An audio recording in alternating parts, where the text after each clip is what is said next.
난 내 영혼 편히 싣고 풍랑이라도 안전한 포구 폭풍까지도 다스리시는 주의 영원한 팔이지 주의 영원한 심판 주의 영원한 심판 함께 하사 항상 나를 붙드시니 어느 곳에 가든지 요동하지 않음은 주의 팔을 의지함이라 세상 친구들 나를 버려도 예수는 함께 동행함으로 주의 은혜가 충만하리니 주의 영원한 팔을 지해 주의 영원한 심판 함께 하사 항상 나를 붙드시니 어느 곳에 가든지 요동하지 않음은 주의 팔을 의지함이라 나의 믿음이 연약해져도 미리 예비한 힘을 주시며 위태할 때도 안보하시는 주의 영원한 팔을 지해 주의 영원한 심판 함께 하사 항상 나를 붙드시니 어느 곳에 가든지 요동하지 않음은 주의 팔을 의지함이라 나의 못한 것 주께 없으니 나의 일생을 주께 맡기며 나의 모든 짐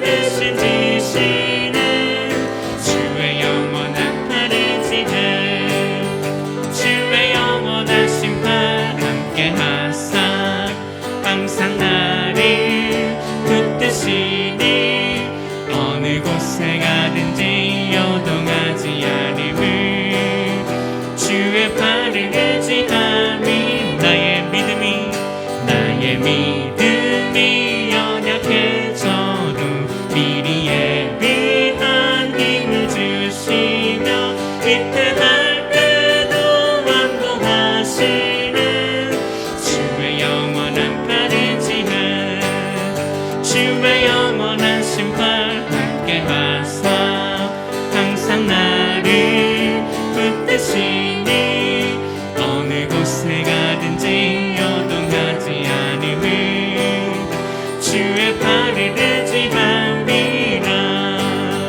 내지 못한 것 주께 없으니 나의 일생을 주께 맡기며 나의 모든 짐 대신 지시는 주의 영원한 팔을 지해 주의 영원한 심판 함께 하사 항상 나를 붙드시니 어느 곳에 가든지 요동하지 않음은 주의 팔을 의지하 주의 영원한 심판 함께 하사 항상 나를 붙드시니 어느 곳에 가든지 요동하지 않음은 주의 팔을 의지함이 주의 영원한 심판 함께 하사 항상 나를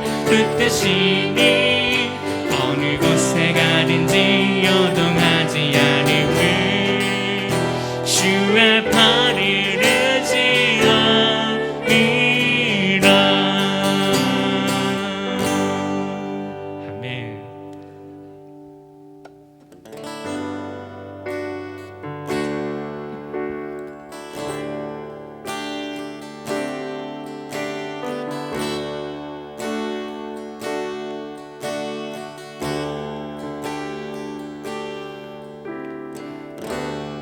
은혜 아니면 살아갈 수가 없네. 호흡마저도 다 주의 것이니 세상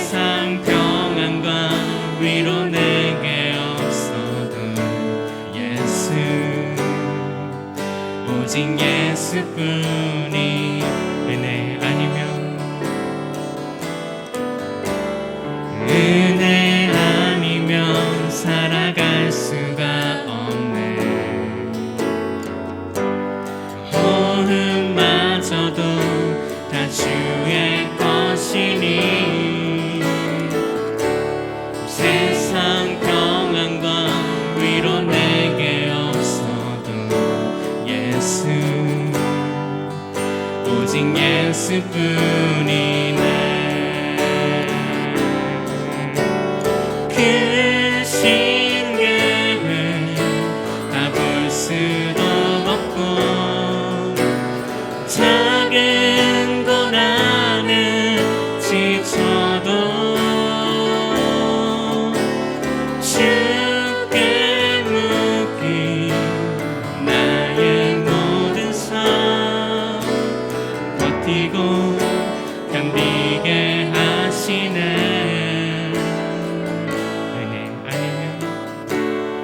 은혜 아니면 살아갈 수가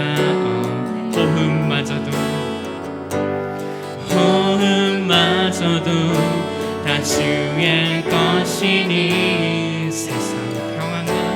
세상 평안과 위로 내게 없어도 예수 오직 예수뿐이 그의 그 신경은 다 볼 수도 없고 작은 고난을 지쳐도 주께 묶인 나의 모든 삶 버티고 견디게 하시네.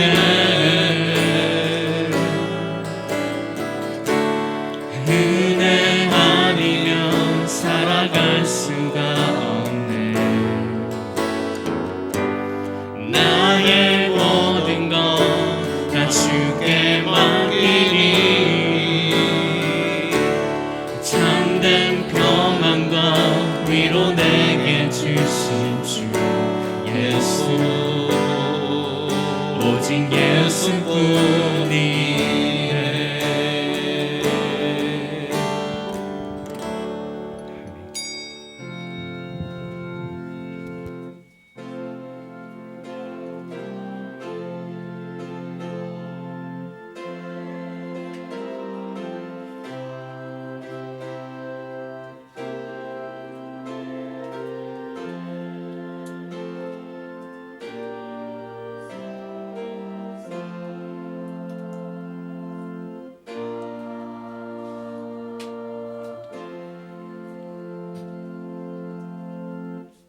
물은 내가 사랑하는 자를 책망하여 징계하노니 그러므로 내가 열심을 내라. 회개하라. 볼지어다 내가 문 밖에 서서 두드리노니 누구든지 내 음성을 듣고 문을 열면 내가 그에게로 돌아가 그로 더불어 먹고 그는 나로 더불어 먹으리라. 아멘. 주 하나님, 우리의 육신은 약하오니 우리의 연약함을 책망하지 마옵소서. 주님의 뜻이거든 우리에게 고난을 주시되 아울러 인내와 겸손도 함께하여 주시옵소서. 기나긴 인생의 요로를 간 우리에게 주께서 힘이 되어 주시옵소서. 주님의 모습을 우리에게 나타내 주시옵소서. 주님께서 우리의 피난처요 위로요 강한 성이요 만세 반석이요 행복이라는 사실을 깨닫고 감사드리는 생활을 할 수 있게 하여 주옵소서. 우리의 몸과 영혼을 모두 바치오니 주님 받아 주옵소서. 그리스도이신 예수님 이름으로 기원하옵나이다. 아멘. 전능하사 천지를 만드신 하나님 아버지를 내가 믿사오며 그 외아들 우리 주 예수 그리스도를 믿사오니 이는 성령으로 잉태하사 동정녀 마리아에게 나시고 본디오 빌라도에게 고난을 받으사 십자가에 못 박혀 죽으시고 장사한 지 사흘 만에 죽은 자 가운데서 다시 살아나시며 하늘에 오르사 전능하신 하나님 우편에 앉아 계시다가 저리로서 산자와 죽은 자를 심판하러 오시리라. 성령을 믿사오며 거룩한 공예와 성도가 서로 교통하는 것과 죄를 사하여 주시는 것과 몸이 다시 사는 것과 영원히 사는 것을 믿사옵나이다. 아멘. 찬송가 28장 찬송하겠습니다.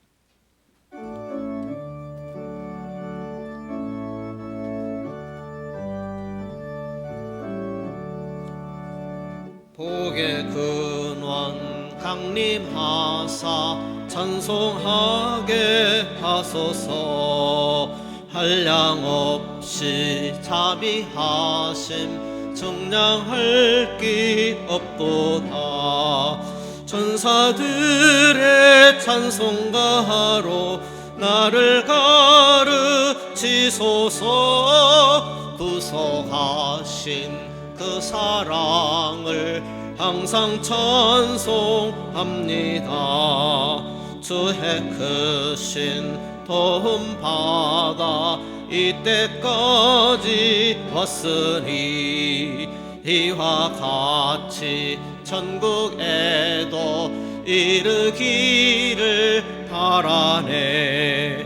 하나님의 봄을 떠나 죄에 빠진 우리를 예수 구원하시려고 보혈 흘려 주셨네.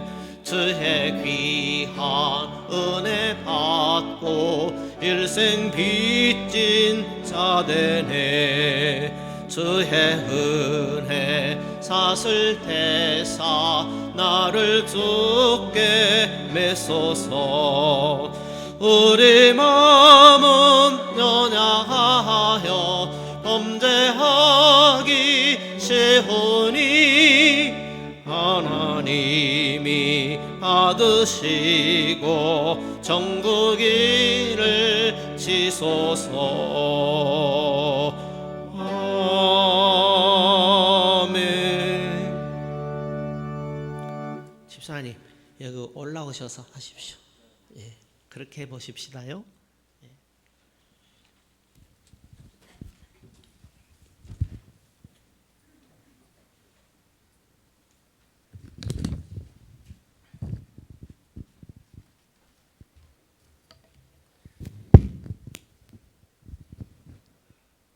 할렐루야. 궁열이 풍성하신 전능하신 하나님, 우리를 사랑하셔서 하나님의 형상으로 빚으시고 귀한 주의 자녀로 삼아주신 은혜를 감사하며 경배와 찬양과 영광을 돌립니다. 지난 한 주간도 주님이 주시는 은총으로 살게 하여 주시고 세상에서 승리케 하시다가 하나님 아버지께 영광을 돌릴 수 있도록 저희를 다시금 이곳에 모이게 하심을 감사합니다. 오직 의인은 믿음으로 말미암아 살리라는 말씀을 하셨사오니 오는 한 주간도 믿음으로 승리하는 삶이 될 수 있도록 도와주옵소서. 아버지, 한 주간을 되돌아볼 때 죄와 허물이 많았음을 고백합니다. 우리의 마음을 지키지 못하였음을 용서하여 주옵소서. 또한 이제껏 성결한 삶을 살기에 게을렀던 저희를 용서하시고 깨끗한 심령으로 우리의 마음을 새롭게 하사 주님께서 받으시기에 합당한 심령이 되게 하옵소서. 오늘 이 예배를 통하여 주시는 말씀으로 생각과 마음으로 지은 죄, 물질로 지은 죄, 불의함으로 하나님의 영광을 가린 모든 것을 회개하게 하옵소서. 오늘 모인 저희들에게 복을 주시되 혹 세상에서 상하고 찢겨진 심령은 위로받게 하시고 환경의 어려움으로 낙심한 성도들에게 새 힘을 허락하여 주셔서 주님이 세상을 이긴 것 같이 저희들도 세상을 이기게 하옵소서. 주님, 세상에 어려움들이 많이 있습니다. 경제가 회복되게 하여 주시고 정치가 옳은 길로 갈 수 있도록 인도하여 주시고 코로나가 빨리 종식되어서 정상적인 삶을 살아갈 수 있도록 도와주시옵소서. 우리 민족과 나라를 전쟁으로부터 보호하여 주시고 세계의 복음화가 속히 이루어지도록 인도하여 주옵소서. 특히 올해에는 우리 국가의 지도자를 뽑는 중요한 선거가 있습니다. 하나님 아버지를 두려워하고 아버지의 말씀에 따라 나라를 이끌어가는 지도자가 이 땅에 세워질 수 있도록 인도하여 주시고 이 땅에서 공정한 선거가 이루어질 수 있도록 주님께서 항상 지켜 돌보아 주시옵소서. 우리의 소망이 되어주시는 주님, 예배를 통하여 저희에게 새로운 빛으로 살아갈 수 있는 은혜를 허락하심을 감사합니다. 새 다짐과 새 소망으로 드리는 우리의 예배를 받아주시고 영적인 풍요를 내려주시옵소서. 말씀을 전하시는 목사님과 함께 하시고 성령의 충만함을 허락하여 주셔서 성가대의 찬양을 기쁘게 받아주시고 하늘문을 열어 우리의 예배를 기쁘게 받아 주옵소서. 예배의 시종을 주님께 의탁하오며 예수 그리스도의 이름으로 감사드리며 기도드립니다. 아멘.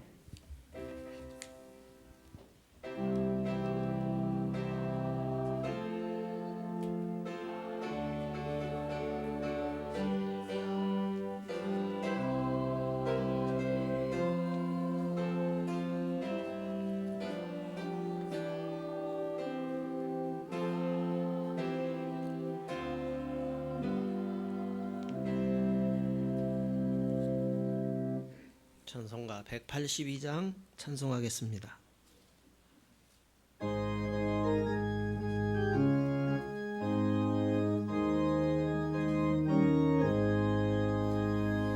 구주의 십자가 보혈로 제 씻음 받기를 원하네. 내 죄를 씻으신 주 이름 찬송합시다. 찬송합시다. 찬송합시다. 내 죄를 씻으신 주 이름 찬송합시다. 제 악을 속하여 주신 주 내 속에 들어와 계시네. 십자가 앞에서 주 이름 찬송합시다. 찬송합시다. 찬송합시다.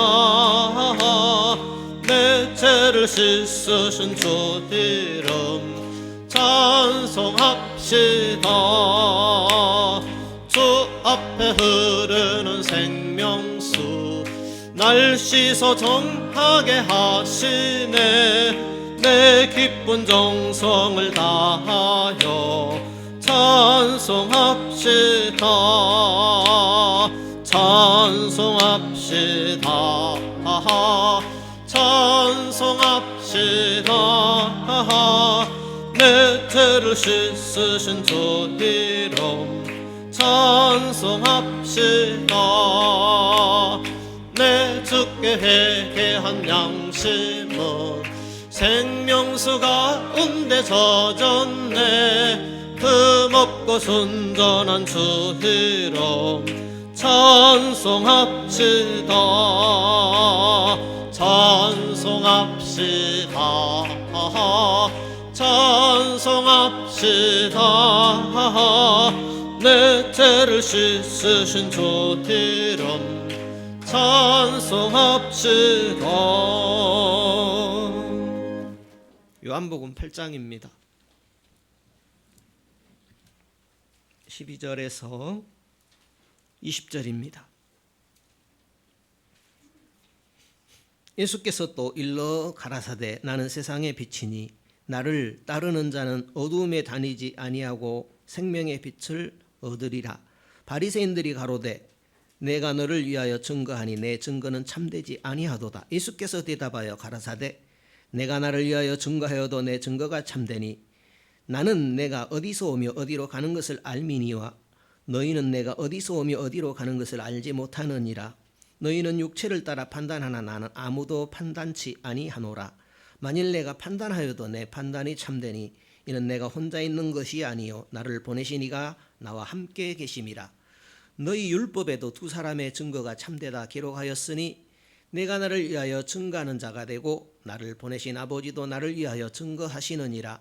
이에 저희가 묻되 내 아버지가 어디 있느냐? 예수께서 대답하시되 너희는 나를 알지 못하고 내 아버지도 알지 못하는도다. 나를 알았다면 내 아버지도 알았으리라. 이 말씀은 성전에서 가르치실 때에 연보궤 앞에서 하셨으나 잡는 사람이 없으니 이는 그의 때가 아직 이르지 아니하였음이로라. 아멘.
아멘.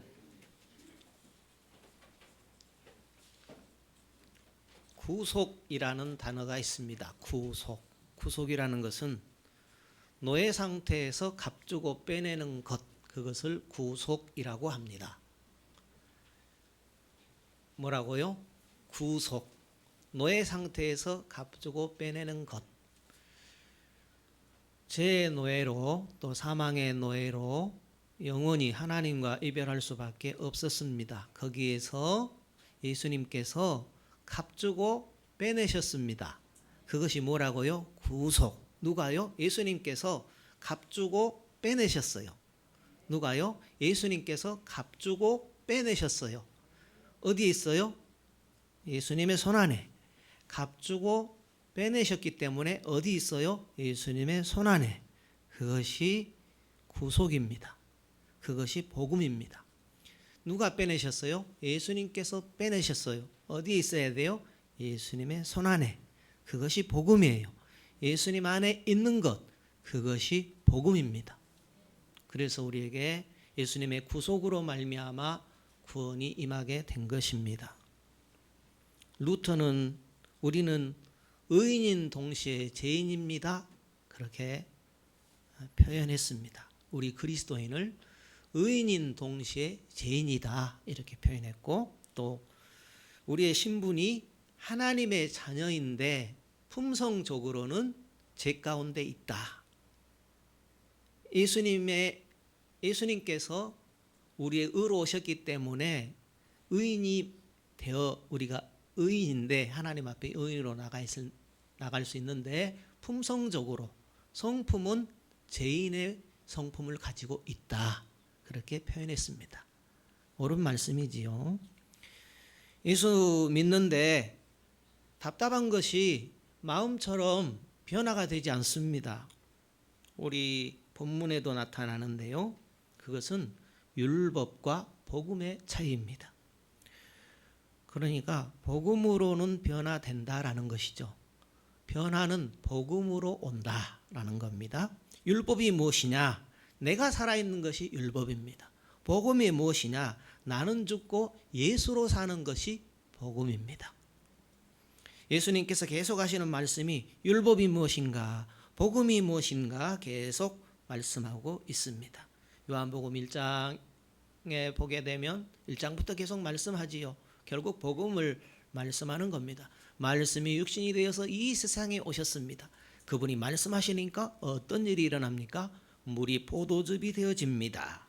그리고 베데스다 연못에서 38년 된 병자가 고침을 받습니다. 오병이어로 5,000명을 먹이십니다. 풍랑이는 바다 위를 걸으셨습니다. 예수께서 걸어가신 발걸음마다 역사와 변화가 일어났습니다. 그 예수님께서 말씀하십니다. 너희가 내 말을 듣고 나 보내신 이를 믿으면 영생을 얻으리라.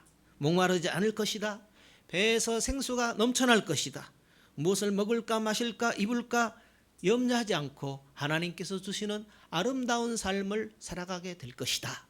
말씀하셨습니다. 오늘 본문에도 예수님은 우리에게 그리스도와 함께 살 것인지 아니면 그리스도 밖의 삶을 살 것인지 물으십니다. 그리스도 밖에서 율법적인 삶을 살 것인지 그리스도 안에서 복음의 삶을 살 것인지를 물으시는 것입니다. 그리스도 밖에는 율법이요, 그리스도 안은 복음입니다. 그리스도 밖은 뭐라고요? 율법. 그리스도 안은 복음. 율법과 복음의 차이를 알아야만 되는 겁니다. 갈라디아서 3장 24절에 율법은 그리스도에게로 인도하는 몽학선생이라 했습니다. 율법은 나쁜 것이 아닙니다. 우리를 그리스도에게 인도하는 선생이다 하는 말씀입니다. 율법의 인도를 잘 받으면 그리스도를 만나게 됩니다. 율법적이라는 말씀은 내가 해보려는 것을 말합니다. 성철이라는 스님이 내가 해보려다가 망했습니다. 산속에 들어가서 면벽으로 50년간이나 했습니다. 죽기 전에 제자들에게 한 말이 여러분을 속였습니다 하고 고백했습니다. 마귀는 미혹합니다. 너는 할 수 있어. 네가 주인이야, 네 인생이야, 그것이 율법적입니다. 그리스도가 이기셨습니다. 사망 권세를 이기셨습니다. 그리스도가 자유케 하십니다. 지금도 그리스도가 하신다. 그리스도가 도와주신다. 이것이 복음입니다. 오늘 우리 본문 8장에 서기관들과 바리새인들이 한 여인을 끌고 왔습니다. 여인이 끌려온 이유가 있습니다. 간음하다가 현장에서 붙들렸습니다. 서기관 바리새인이 예수님께 질문합니다. 이 여인을 살려야 합니까? 죽여야 합니까? 당시 간음하다가 잡히면 그 자리에서 돌로 쳐 죽여도 무방했습니다. 반드시 돌로 쳐 죽이라고 했죠. 성경을 들여다볼까요? 신명기 22장에 보면 기록이 되어 있습니다. 신명기 22장 22절입니다. 신명기 22장 22절에 보면 같이 읽어보실까요? 신명기 22장 22절에서 24절까지 같이 읽어보지요. 남자가 유부녀와 통간함을 보거든 그 통간한 남자와 그 여자를 둘 다 죽여 이스라엘 중에 악을 제할지니라. 처녀인 여자가 남자와 약혼한 후에 어떤 남자가 그를 성읍 중에서 만나 통간하면 너희는 그들을 둘 다 성읍 문으로 끌어내고 그들을 돌로 쳐 죽일 것이니 그 처녀는 성읍 중에 있어서도 소리 지르지 아니하였으며 그 남자는 그 이웃의 아내를 욕보였음이라. 너는 이같이 하여 너희 중에 악을 제할지니라. 이렇게 기록이 되어져 있습니다. 신명기를 내이기 해설서라고도 하는데요. 내이기에도 보면 이런 내용이 있어요. 내이기 10장 10절에 20장 10절에 누구든지 남의 아내와 간음하는 자 곧 그 이웃의 아내와 간음하는 자는 그 간부와 음부를 반드시 죽일지니라. 이렇게 되어 있습니다. 반드시 죽일지니라. 그렇게 되어 있습니다. 오늘 이 내용이 우리 그리스도인들과 무슨 상관이 있을까? 그렇지만은 사실 삶 속에 이루어지고 있는 내용입니다. 우리 앞서서 복음을 받아들인 유럽이라든지 미국 이런 상황을 보게 되면 그 현장에 있던 분들의 말씀을 들어보게 되면 이런 일들이 비일비재하다라는 겁니다. 성도들은 물론이며 성직을 맡은 중직에 이르기까지 이런 일들이 비일비재하다라는 것입니다. 오늘 한국 교회도 전혀 상관이 없다라고 말할 수 없는 부분이 되겠습니다. 이런 여인은 당시 유대 법에 의하면 돌로 쳐 죽이는 것이 마땅했습니다. 그래서 예수님을 올무에 걸어 보려고 바리새인과 서기관들이 예수님께 질문을 하는 겁니다. 여자를 죽여야 할까? 살려야 할까? 라는 질문을 하는 것입니다. 만약 예수님께서 죽이지 말라 하게 되면 유대법을 어기는 것이 됩니다. 성경에 죽이라고 되어 있기 때문에 죽여야 한다 하면은 노마법을 어기게 됩니다. 그렇지만은 유대인들에게는 사람을 죽일 수 있는 권한이 없었습니다. 왜냐하면은 노마의 식민지로 있었기 때문입니다. 노마 재판장으로 가져가서 노마 법에 의한 판결을 받아야만 했던 것입니다. 나중에 예수님도 노마 법에 넘겨야 했죠. 예수님께서 신성을 모독한다며 하나님의 아들이라고 했다고, 저 하늘에서 온 하나님의 아들이라고 했다고 신성을 모독한다면서 유대인 스스로 예수님을 죽일 수 없었습니다. 그래서 노마 재판장에 가져가야 했고 빌라도에 의해서 사형 판결을 받아내야 했던 것입니다. 그러니까 예수님이 여인을 죽이라 하면은 노마법에 위배됩니다. 죽이지 말라 하면은 성경에 있는 대로 하지 않았기 때문에 유대법에 위배가 되는 것입니다. 그때에 예수님께서 어떻게 하라고 말씀하십니까? 잠잠히 계시다가 땅에 글을 쓰기 시작합니다. 손에 돌을 들고 금방이라도 여인을 치료하던 사람들에게 예수님께서 알아볼 수 있도록 무엇인가 글을 쓰셨던 것입니다. 깜짝 놀랐습니다. 왜인가 하면은 만일 이 많은 군중들이 내가 이런저런 죄를 지었다라는 것을 알게 되면 그 돌을 들어서 나도 치겠구나 하는 그런 내용의 글을 예수님께서 쓰셨던 것입니다. 이 사람의 죄도 기록하고 저 사람의 죄도 기록하고 그런 글을 쓰시지 않았겠습니까? 어른으로부터 시작하여 젊은이에 이르기까지 한 사람도 남지 않고 그 자리를 모두 하나둘 떠나게 되었습니다. 분노하여서 금세라도 여인을 돌로 칠 것만 같던 그 사람들이 모두 그 자리를 떠나고 말았던 것입니다. 예수님과 여인 두 사람만 남게 되었습니다. 예수님이 여인에게 묻습니다. 나를 고소하던 그 사람들이 어디 갔느냐? 너를 고소하던 그 사람들이 다 어디 갔느냐? 당장 돌을 들어 너를 치려 했던 그 사람들이 다 어디에 있느냐? 하고 물으셨습니다. 아무도 없습니다. 나를 죽이려던 사람들이 다 어디 가고 아무도 없나이다 하고 대답합니다. 예수님께서 나도 너를 정죄하지 아니하노니 다시는 죄를 범치 말라 하고 말씀하십니다. 예수님께서 하시고자 하는 말씀은 따로 있습니다. 15절입니다. 오늘 요한복음 8장 15절 말씀을 예수님께서 우리에게 하시고자 하는 겁니다. 요한복음 8장 15절을 같이 읽어보실까요? 너희는 육체를 따라 판단하나 나는 아무도 판단치 아니하노라. 이 말씀을 예수님께서 우리에게 하시는 것입니다. 너희는 본 것으로 들은 것으로 판단한다. 나는 아무리 보고 들어도 판단하지 아니한다 하는 말씀입니다. 다시 한번 볼까요? 너희는 육체를 따라 판단하나 나는 아무도 판단치 아니하노라. 예수님은 누구도 판단하지 아니한다라는 겁니다. 그러면서 하시는 말씀이 16절이죠. 만일 내가 판단하여도 내 판단이 참되니 이는 내가 혼자 있는 것이 아니요 나를 보내시니가 나와 함께 계심이라. 만약에 내가 판단하여도 그 판단은 참되다는 것입니다. 나를 보내신 하나님이 함께 계시기 때문에, 나와 하나님은 함께 하기 때문에 그 판단은 하나님이 하시는 판단이요 참된 판단이다 하는 말씀입니다. 그럼에도 불구하고 나는 아무리 보았고 아무리 들었어도 판단하지 않는다 하는 그런 말씀입니다. 예수님은 하나님과 동등하신 분이십니다. 그럼에도 철저하게 성부 하나님께 그 뜻을 맡기셨습니다. 예수님께서는 이 세상에 오신 이유가 오직 성부 하나님의 뜻만을 성취하기 위하여서 오셨습니다. 천사람 만사람이 다 옳달지라도 나는 판단하지 않을 것이다.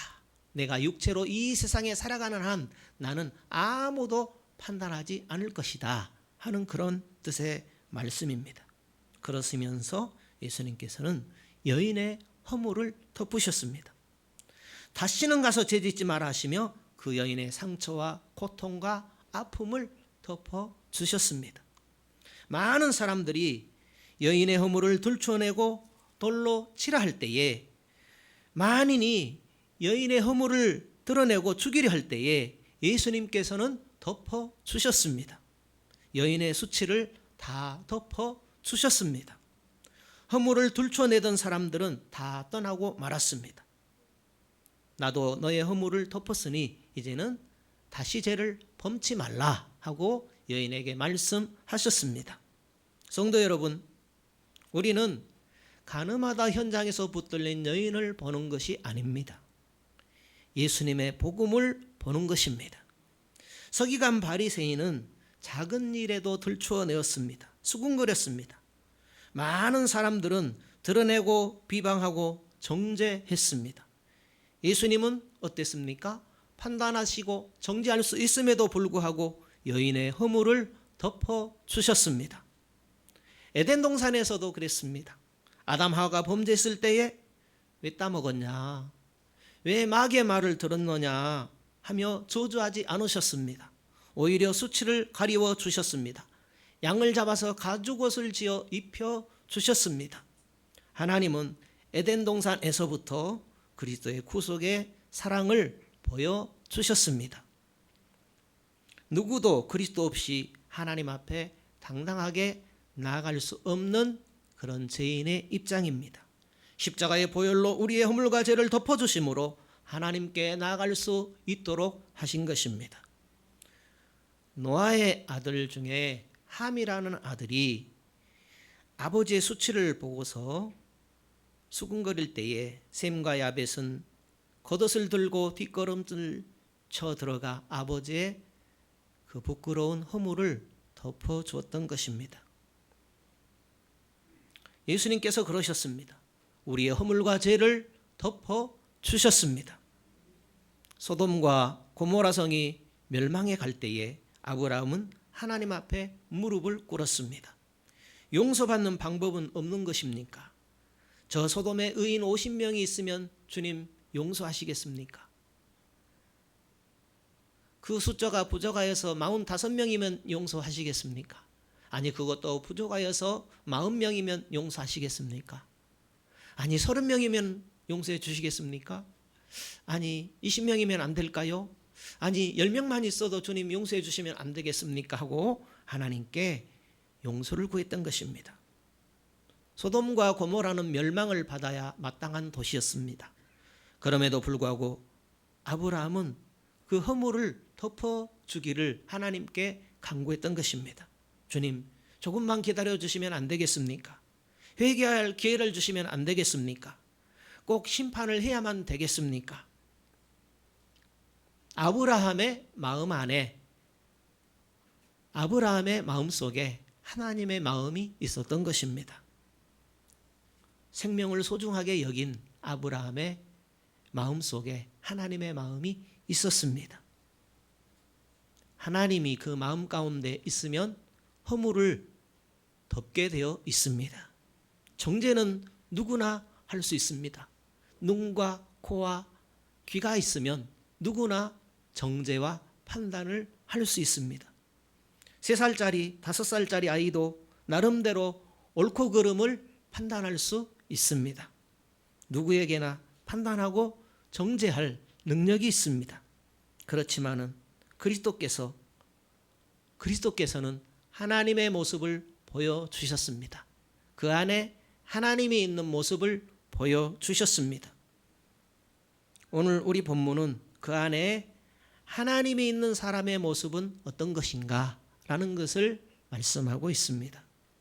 요한복음은 빛과 어두움, 생명이 있는 자와 없는 자, 그리스도와 연합한 자와 연합하지 못한 자, 그것을 계속해서 말씀하고 있습니다. 본문은 한 사건을 중심으로 하나님 안에 있는 것이 무엇이며 하나님 밖에 있는 모습은 어떤 것인가 라는 것을 말씀하고 있습니다. 성도 여러분, 우리가 이 세상을 살아가다 보게 되면 많은 일들을 겪게 됩니다. 불의한 모습을 볼 때에 왜 그러지? 어떻게 그럴 수가 있어? 그럴 수 있지요. 그렇지만 거기서 그치게 되면 그것이 내 마음의 상처가 될 수 있습니다. 평생 올무가 되어질 수 있습니다. 정죄나 판단의 자리에 머물러 있게 되면 그렇다라는 것입니다. 왜 그렇습니까? 정죄하거나 판단하는 몫은 우리의 몫이 아닙니다. 정죄하고 판단한 것은 하나님의 자리이기 때문에 우리에게 불편한 것입니다. 정죄하고 판단하는 것은 복음이 결코 아닙니다. 성경 여러 곳에 있지만 로마서에도 보게 되면 이렇게 기록이 되어 있습니다.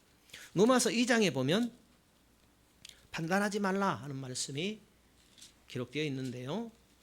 로마서 2장 1절에 보면 그러므로 남을 판단하는 사람아 무릇 누구든지 내가 핑계치 못할 것은 남을 판단하는 것으로 내가 너를 정죄함이니 판단하는 내가 같은 일을 행함이니라. 이런 일을 행하는 자에게 하나님의 판단이 진리대로 되는 줄 우리가 아노라. 이런 일을 행하는 자를 판단하고도 같은 일을 행하는 사람아 내가 하나님의 판단을 피할 줄로 생각하느냐. 아멘. 우리 그리스도인들에게 하는 말씀이죠. 이런 실수를 할 수 있다라는 것이죠. 우리는 하나님의 판단을 피할 줄로 믿습니다. 그런데 판단하는 자리에서 내려오지 않으면, 판단하는 실수를 쉽게 하게 되면 하나님의 판단을 피할 수 있을 것 같으냐 하는 그런 물음입니다. 복음은 하나님 자리에서 내려올 수 있는 비결을 말씀합니다. 내가 하나님의 자리에 머물러 있으면 복음의 능력이 아닙니다. 판단하는 자리는 하나님의 자리인데 내가 판단하는 자리에 머물러 있게 되면, 정죄하는 자리에 머물러 있게 되면 그것은 복음의 능력이 아니다라는 겁니다. 우리 그리스도인은 복음의 능력으로 살아가는 사람입니다. 그럴 수가 있어? 어떻게 그럴 수가 있어? 해보지만 그것은 하나님의 주권에 속한 겁니다. 내가 할 일이 아니고 하나님께서 하실 일이라는 겁니다. 그러므로 우리는 판단하고 정죄하는 일을 조심해야 할 것입니다. 우리가 살아가면서 실수하고 넘어질 수 있습니다. 그때마다 하나님께서 어떻게 그럴 수가 있어 하고 정죄해 버리신다면 어떻게 되겠습니까? 예수님께서는 지금도 우리에게 말씀하십니다. 수고하고 무거운 짐진 자들아 다 내게로 오라 말씀하십니다. 네가 짊어지지 말고 나에게 맡기라. 그러면 쉼을 얻게 될 것이다 하고 말씀하십니다. 우리의 수고하고 무거운 짐들이 많이 있을 것입니다. 어떤 짐들이 있을 것 같습니까? 정죄하고 판단하는 것도 짐이 될 것입니다. 그런 짐들을 벗어버려야 되지요. 그거 불편한 거잖아요. 그런데 판단하고 정죄할 때가 있거든요. 갈등하고 번민하는 것, 무거운 짐일 수 있습니다. 밤에 잠이 안 와요. 불면증, 그것도 짐일 수 있습니다. 하나님은 사랑하는 자에게 잠을 주시는 도다, 불면증도 없애주시는 주님이십니다. 우리의 짐을 가볍게 해주시는 주님이십니다. 인간이 살아가면서 져야 하는 수고하고 무거운 짐들이 많이 있습니다. 또 하나님의 말씀, 율법이라는 짐을 질 수가 있지요. 바르게 살아야 하고 지키며 살아야 하고 사랑하며 살아야 하는 그런 것들이 무거운 짐이 될 수가 있습니다. 신앙생활이 짐이 될 수도 있지요. 사람의 생각으로 도저히 이해되지 않는 그런 문제들이 있습니다. 그렇지만 하나님께 지혜를 구하고 맡기게 되면 해결해 주시는 줄로 믿습니다. 언젠가 때가 되면 하나님께서 우리 영의 눈을 열어주셔서 문제가 해결되어지는 것입니다. 우리의 수고하고 무거운 짐을 벗어버리게 해 주실 줄로 믿습니다. 언젠가는 우리에게 기쁨과 감사가 넘치게 해 주신다라는 것입니다. 우리는 모든 일들을 주님께 맡기며 나아갑시다. 그리스도와 연합된 자의 받을 복에 대해서 말씀하고 있습니다. 하나님과 연합하게 되면 어떤 복이 있을까요? 허물을 덮어주고 살면 어떤 복이 있을까 하는 겁니다. 하나님과 연합하는 것은 하나님, 나는 하나님과 하나입니다. 입술로 하나되는 것이 아니죠. 예를 들면 허물을 덮어주는 것, 그것이 하나님과 하나되는 것이죠. 요한복음 8장 29절에 보면 이렇게 표현되어 있습니다. 같이 읽어보실까요? 요한복음 8장 29절에 나를 보내신 이가 나와 함께 하시도다. 내가 항상 그의 기뻐하시는 일을 행함으로 나를 혼자 두지 아니하셨느니라. 그리스도와 연합된 자, 혼자 두지 않으신다. 하나님이 동행해 주십니다.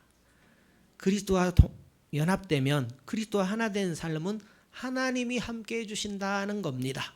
그러니까 우리 인생의 복에 있어서 최고의 복은 하나님이 동행해 주시면 그보다 더한 복이 있겠습니까? 그래서 예수님께서 하시는 말씀이 내가 그분의 기뻐하시는 일을 했더니 나를 혼자 두지 않으셨다. 나와 함께 해주셨다. 나와 통행해 주셨다라고 말씀을 하시는 것입니다. 아담 하와가 하나님 앞에 원수 노릇하면서 에덴 동산에 머물러 있을 수는 없었습니다. 동산에서 삶을 살아가는 비결은 그분과 함께 살아가는 것입니다. 하나님의 기뻐하시는 일을 행하는 것, 그것이 동산에서 살아가는 비결입니다. 예수님께서 이 땅에 오시는 이유가 무엇입니까? 그것은 우리의 삶 가운데 동산을 회복시키기 위함입니다. 에덴 동산에서 사는 삶이 이것이다. 에덴 동산의 삶의 기쁨을 우리에게 맛보도록 하기 위하여, 그 삶을 살아가도록 하기 위하여 예수님께서 이 세상에 오셨습니다. 우리가 어떻게 동산의 삶을 살겠어요? 세상을 보면 되지도 않은 일도 많고 아픔도 고통도 많은데 어떻게 에덴 동산의 삶을 살아요? 그렇지만 예수님이 내 삶 가운데 오시면, 예수님이 함께 해주시면, 예수님께서 내 작은 문제 하나라도 해결해 주시면 그것은 동산의 삶이 되는 것입니다.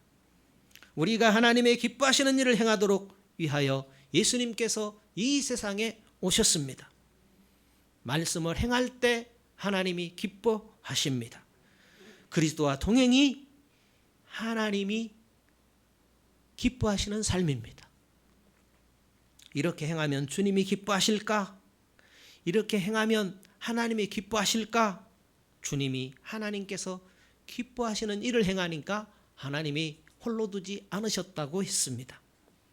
위로하시고 함께 해주시고 기쁨이 있게 하시고 감사가 있게 하셨다고 말씀하십니다.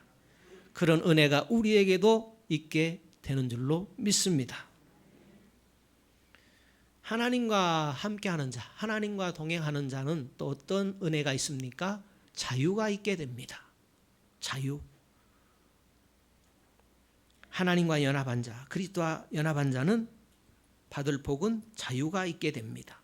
32절에 보면 진리를 알지니 진리가 너희를 자유케 하리라. 진리를 알지니 진리가 자유케 한다 했습니다. 그리스도를 알 때 자유하게 됩니다. 그리스도와 하나일 때 자유하게 됩니다. 그리스도를 알 때 모든 것이 자유하게 됩니다. 삶이 자유해집니다. 삶이 자유해집니다. 생각의 자유, 삶의 자유입니다.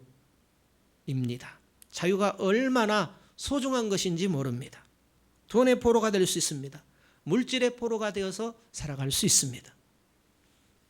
서울의 유명 대학 철학과를 나오신 방송인입니다. 방송인인데 사업을 하여서 돈을 많이 벌었습니다. 갈수록 돈이 잘 벌어집니다. 그런데 자신이 미쳐가더랍니다. 사람이 되어가는 것이 아니라 돈이 많이 벌어질수록 짐승이 되어져 가더라는 겁니다. 그래서 어찌할까 고민하다가 사업을 해체시켰습니다. 직원들에게 그 사업을 해체시킨 것을 다 나누어줘 버렸습니다.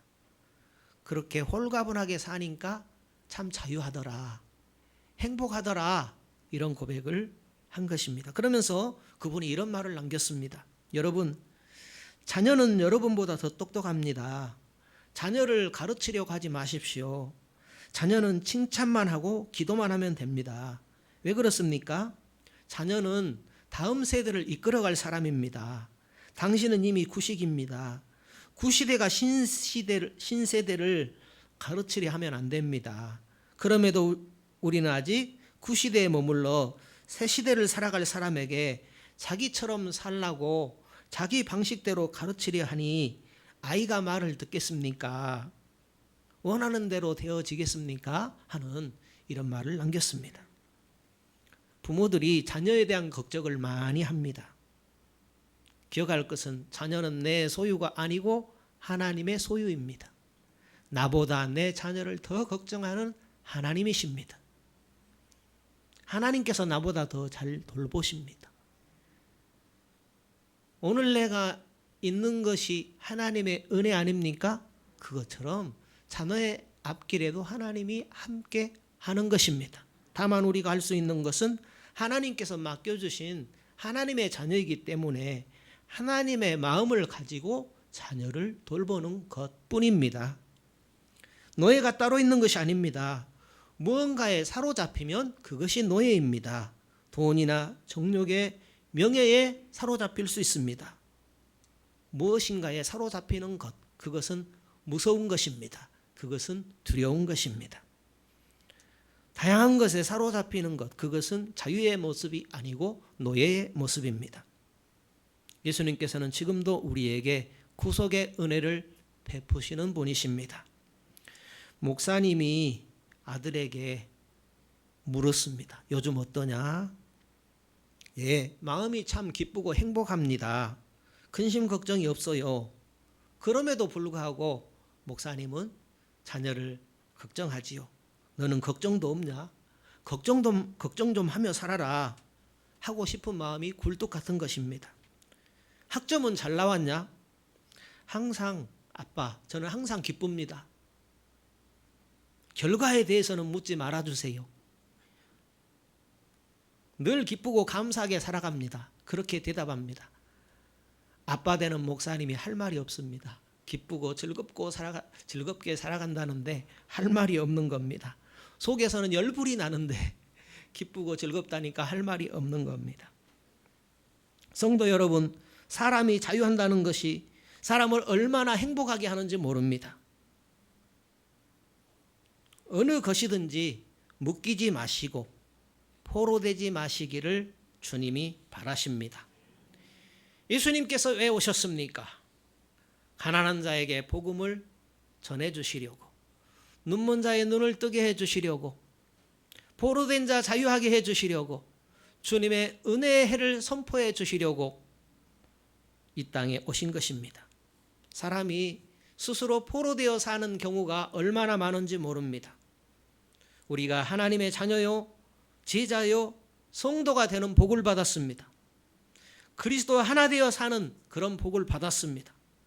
진리를 알지니 진리가 너희를 자유케 하리라.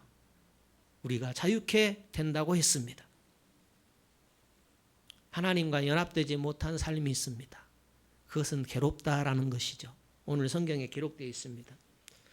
하나님과 연합되지 못하면 어떤 불편함이 있는가? 어떤 뭐랄까요? 저주라고 볼 수 있죠. 하나님과 함께하면 행복이요. 하나님과 함께하지 않으면 저주일 수밖에 없습니다. 그것을 성경은 표현하고 있습니다. 55절에 보면, 요한복음 8장 55절에 보면 이렇게 기록되어 있습니다. 너희는 그를 알지 못하되 나는 아노니 만일 내가 알지 못한다 하면 나도 너희같이 거짓말쟁이가 되리라. 나는 그를 알고 또 그의 말씀을 지키노라. 너희는 그를 알지 못하되 나는 안다 그랬어요. 왜요? 그분과 함께 있으니까 안다라는 거예요. 그러니까 하나님과 함께하는 것이 얼마나 큰 복인가, 그분을 알고 모르는 것의 차이입니다. 하나님과 함께 하십시다. 하나님을 아는 것과 모르는 것은 천지의 차이입니다. 천지는 다르잖아요. 하나님을 아는 것이 큰 복인 것입니다. 예수 그리스도 밖은 하나님을 모르고 예수 그리스도 아는 하나님을 알게 되는 겁니다. 복음은 하나님을 알게 합니다. 하나님과 하나 되지 못한 삶, 하나님 밖의 삶은요 43절입니다. 43절, 44절입니다. 읽어볼까요? 어찌하여 내 말을 깨닫지 못하느냐? 이는 내 말을 들을 줄 알지 못함이로다. 너희는 너희 아비 마귀에게서 났으니 너희 아비의 욕심을 너희도 행하고자 하느니라. 저는 처음부터 살인한 자요 진리가 그 속에 없으므로 진리에 서지 못하고 거짓을 말할 때마다 제 것으로 말하나니 이는 저가 거짓말장이요 거짓의 아비가 되었음이니라. 마귀 자식으로 살아갑니다. 우리는 하나님의 자식입니다. 하나님의 자식은 하나님으로 살아가는 사람입니다. 이 땅에 살 동안 하나님으로 살아갑시다. 세 번째, 하나님과 하나 되지 못하면, 그리스도 안에 살지 않으면, 믿는다 하면서도 그리스도 밖에 살면 어떤 일이 있느냐? 54절입니다. 54절에 예수께서 대답하시되 내가 내게 영광을 돌리면, 내가 내게 영광을 돌리면, 우리는 하나님께 영광을 돌려야 되는데 내가 내게 영광을 돌려버리게 되면 어떤 일이 일어나냐? 그 영광은 아무것도 아니라는 거죠. 나 잘났다, 나 이런 사람이다 하면은 그거 아무것도 아니라는 거예요. 내게 영광을 돌리시는 이는 내 아버지시니 곧 너희가 너희 하나님이라 칭하는 것이 그이시라. 아멘. 하나님이 내 영광이 되시면 그 영광을 누가 빼앗아갈 자가 없습니다. 하나님은 우리를 영광스럽게 하시는 분이십니다. 하나님과 함께하면, 하나님과 하나 되면 내 영광이 되시는 분이십니다. 하나님이 내 영광이 되셔야죠. 내가 아무리 영광스럽다, 내가 아무리 하나님 자리에 오른다고 내가 영광스럽게 됩니까? 아니죠. 하나님이 나의 영광이 되어주셔야 하는 것입니다. 하나님의 말씀은 하나님께 영광을 돌리라고 합니다. 너희의 삶은 너희의 것이 아니요 값으로 산 것이 되었으니 하나님께 영광을 돌리라 하십니다. 바리새인 서기관은 특권으로 착각했습니다. 하나님의 말씀을 가르치며 백성들에게 권위를 얻었습니다. 나름대로 삶의 안정을 가졌습니다. 그 권세를 가지고 사람을 살려내는 것이 아니라 오히려 책망하고 죽이는 일을 했습니다. 하나님 말씀은 그런 뜻이 아니었습니다. 예수님께서 오셔서 복음을 증거하십니다. 귀신을 쫓아내십니다. 병을 고치십니다. 문제를 해결해 주십니다. 사람들이 다 하나님께 영광을 돌렸습니다. 지금까지 그런 일을 본 일이 없었습니다. 예수님처럼 일하시는 것, 말씀하시고 그대로 행하시는 분, 자연도 사람도 순종하시는 분, 정말 하나님은 살아계시는 분이 맞네. 수많은 백성들이 예수님을 따랐습니다. 그렇지만 바리새인 서기관은 어땠습니까? 시기했습니다. 수많은 백성들이 예수님을 따르니까 자기 앞길이 막힐까 봐, 숫자가 줄어들까 봐, 부흥이 안 될까 봐 예수님을 시기하는 것입니다. 하나님의 것을 하나님에게 돌려드리는데 왜 내게 시비를 하는 것이야? 왜 하나님께 영광을 돌리는데 나를 죽이려고 해? 영혼을 살려내는 예수님을, 하나님을 바로 바라보게 하시는 예수님을 시기하고 정죄했던 것입니다. 그리스도인은 하나님의 말씀으로 살아갑니다. 작은 일도, 사업을 해도, 직장을 다녀도, 이 세상에서 얻게 되는 명예 권세도 그것은 본래 내 것이 아닙니다. 하나님이 맡겨주신 것입니다. 하나님의 영광을 위해서 맡겨주셨습니다. 하나님께 돌려드려야 마땅합니다. 그럼에도 불구하고 우리가 어떻습니까? 조금 드리라고 하면 화내고 분내고 억울하고 그런 경우가 얼마나 많은지 모릅니다. 오늘 요한복음을 통해서 우리에게 묻습니다. 네가 나를 사랑하느냐? 진실로 나를 사랑하느냐? 우리에게 정말로 나를 사랑하느냐? 하고 물으십니다. 오늘 사건을 통하여서도 물으시는 겁니다. 나를 사랑하느냐? 무엇이 사랑하는 것인지 우리에게 알게 하시죠. 네가 나를 사랑하느냐? 사랑하면 내 밖에 있지 말고 내 안에 있어라 하는 말씀이지요. 나와 하나 되어 살자. 나를 사랑하느냐? 나와 함께 살자. 나와 동행하자. 이렇게 말씀하시는 것입니다. 나를 사랑하느냐? 그러면 선한 생각을 하고 선한 말을 하라. 이렇게 말씀하시는 것입니다. 정말로 나를 사랑하느냐? 하는 물음을 계속해서 물으시는 것입니다. 우리 모두 고백하기를, 주님, 내가 주님을 사랑하나이다. 내가 주님을 사랑합니다 하는 그런 여호와의 복이 우리와 함께 하시기를 기원합니다. 여호와 하나님을 사랑하시는 그 마음이 심령에 가득하시기를 기원합니다.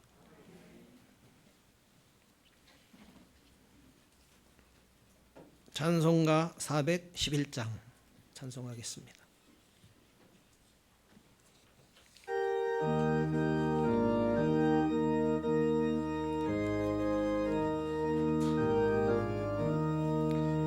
예수 사랑하심은 거룩하신 말일세.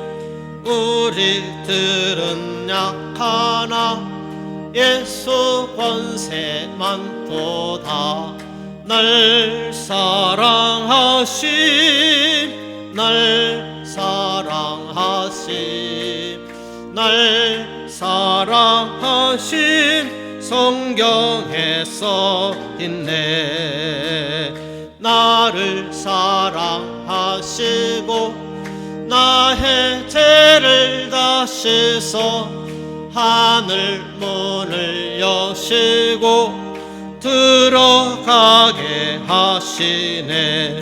날 사랑하심 날 사랑하심 날 사랑하심 성경에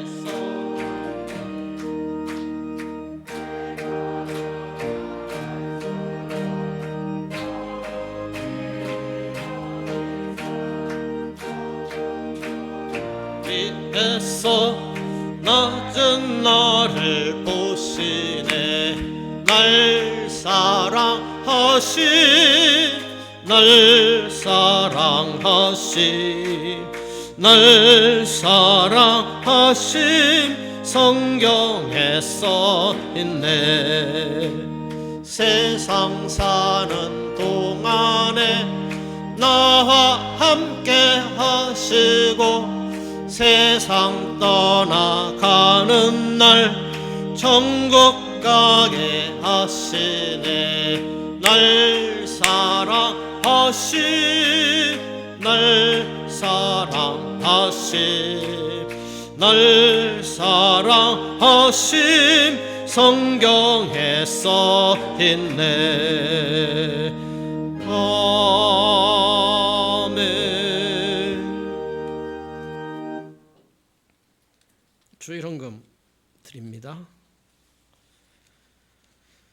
구역의 성금 드립니다. 선교회비 드립니다.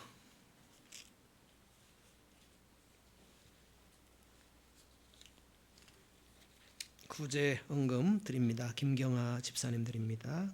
성경금 드립니다. 박은혜 권사님 드립니다. 정철원 집사님, 박경진 집사님 드립니다. 정동근 집사님, 김순희 전도사님 드립니다. 김경아 집사님 드립니다. 최선지 집사님 드립니다. 무명으로 성교 헌금 드립니다.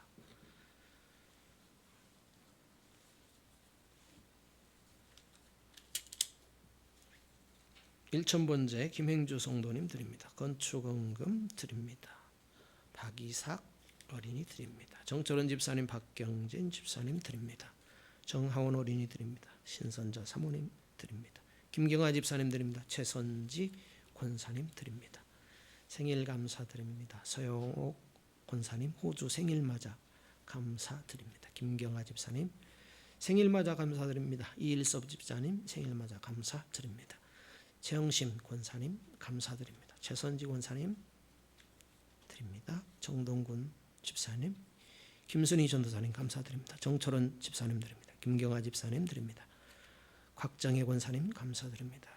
강점래 권사님 감사드립니다. 김정옥 집사님 감사드립니다. 김유금 권사님 감사드립니다. 김운용 집사님 감사드립니다. 천춘희 권사님 감사드립니다. 이길남 집사님 은혜 감사드립니다. 신선자 사모님 드립니다. 이면심 권사님 감사드립니다. 11조 드립니다. 정동군 집사님 드립니다. 김순희 전도사님 드립니다. 김경아 집사님 드립니다. 최선지 권사님 드립니다. 김은용 집사님 드립니다. 천춘희 권사님 드립니다. 11조 드립니다. 주님 은혜 고맙고 감사합니다. 우리에게 복을 주셨습니다. 특별히 주님 복 주신 주의 날에 불러주시니 고맙고 감사합니다. 우리로 주님을 알게 하셨습니다. 주님이 복 주심도 알게 하셨습니다. 주님이 복을 주셔서 이 시간 주님 앞에 예물을 드립니다. 주님 주신 복으로 살아가게 하시오니 이 예물을 드립니다. 주님 때문에 행복했습니다. 주님과 함께하는 시간이 제일 기뻤습니다. 주님의 음성을 듣고 주님을 바라보는 시간이 제일 귀했습니다. 오늘 주님의 날 참으로 귀하고 감사합니다. 주의 헌금을 드립니다. 주의 날을 복 주시고 거룩하게 해 주시어 주의 헌금을 드립니다. 주의 날을 거룩하게 구별하기를 원하며 주의 헌금을 드립니다. 모든 날도 거룩하신 하나님 앞에서 살아가기를 원하며 주의 헌금을 드립니다. 나의 죄를 성령하신 은혜에 감사하여 주의 헌금을 드립니다. 11조를 드립니다. 11조 드리는 믿음을 주께서 주셨습니다. 하나님의 것으로 구별하여 들을 수 있도록 주께서 이 믿음을 주셨습니다. 이 믿음을 주시니 참으로 귀하고 감사합니다. 하나님 더 알기 원합니다. 더 잘 믿기 원합니다. 일평생 하나님을 더 잘 알아가고 더 온전히 믿기를 원합니다. 모든 것이 하나님의 것인데 나머지는 우리에게 맡기셨습니다. 우리에게 맡기신 모든 것들 하나님의 영광을 위하여 사용하기를 원합니다. 감사금을 드립니다. 삶의 조건이 힘들지라도 항상 하나님이 고맙습니다. 주님의 자녀로 지내게 된 것이 감사하며 행복합니다. 더 하나님 앞에서 열매 맺는 자녀로 살아가기를 원합니다. 건축헌금 생일감사, 선교회비, 구역헌금, 일천번제 이 모든 것 주님 앞에 드립니다. 주님, 믿음으로 드리는 이 모든 것, 소원하는 것들에 갑절로 함께하여 주옵소서. 거룩하신 예수님 이름으로 기도드리옵나이다. 아멘.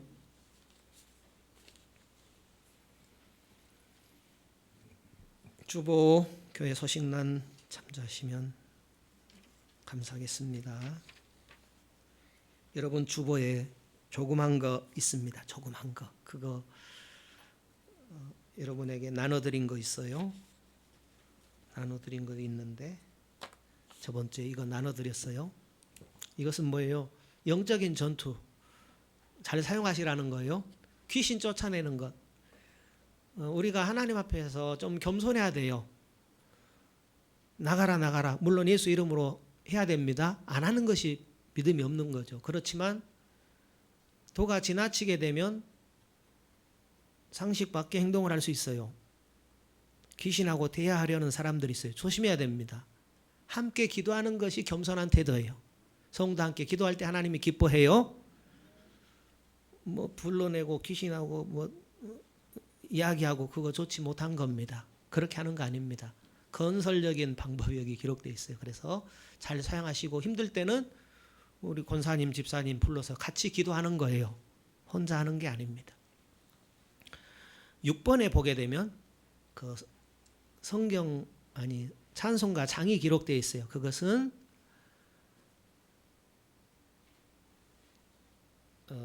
저번에 여기에 기록된 것은 새 찬송가예요. 그래서 오늘 저희들이 가지고 있는 이 찬송가하고 달라요. 그래서 여러분에게 잘못 기록된 것이니까 양해해 주시고 그걸 붙이면 됩니다. 이게 떨어지거든요. 접착제가 이렇게 벌리면 떨어지게 돼 있어요. 그걸 붙이시면 되겠습니다. 아니면 기록을 하시든지 그래서 잘 사용하시면 좋겠습니다.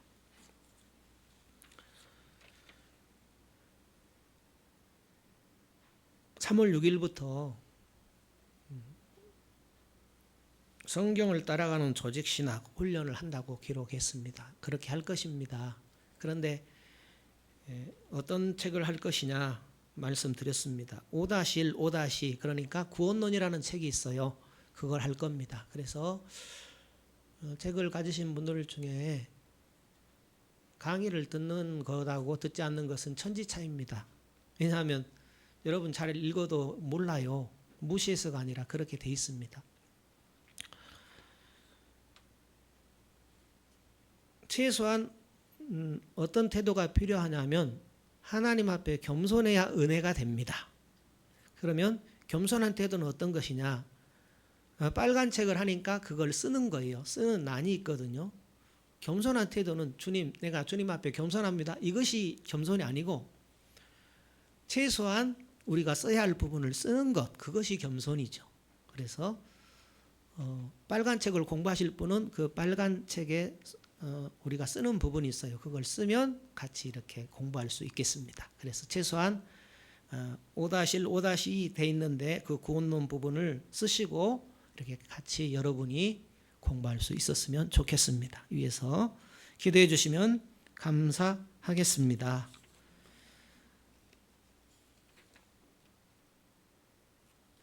중요한 대선 대통령 선거를 앞두고 있죠. 지금 시대가 굉장히 엄중합니다. 우리 그리스도인들은 이 세상의 흐름을 알아야 돼요. 성경적으로 볼 때 굉장히 막중한 시대입니다. 세계적으로 우리나라만 볼 때도 그런 게 아니고 그런 눈을 볼 수 있는 눈을 가져야 됩니다. 성도들은요. 그래서 더 주님 앞에 나아가시고 주님 은혜가 함께 하신 가운데 또 근본 대통령 선거 기도하시는 가운데 하나님의 나라가 확장되는데 또 정직과 공평으로 시대에 부르신 사명을 잘 감당할 수 있는 그런 대통령이 선출될 수 있도록 기도하고 또 투표할 수 있는 우리 모두가 되었으면 좋겠습니다. 우리 다 같이 일어서셔서 살아계신 주님 1절만 찬송하겠습니다.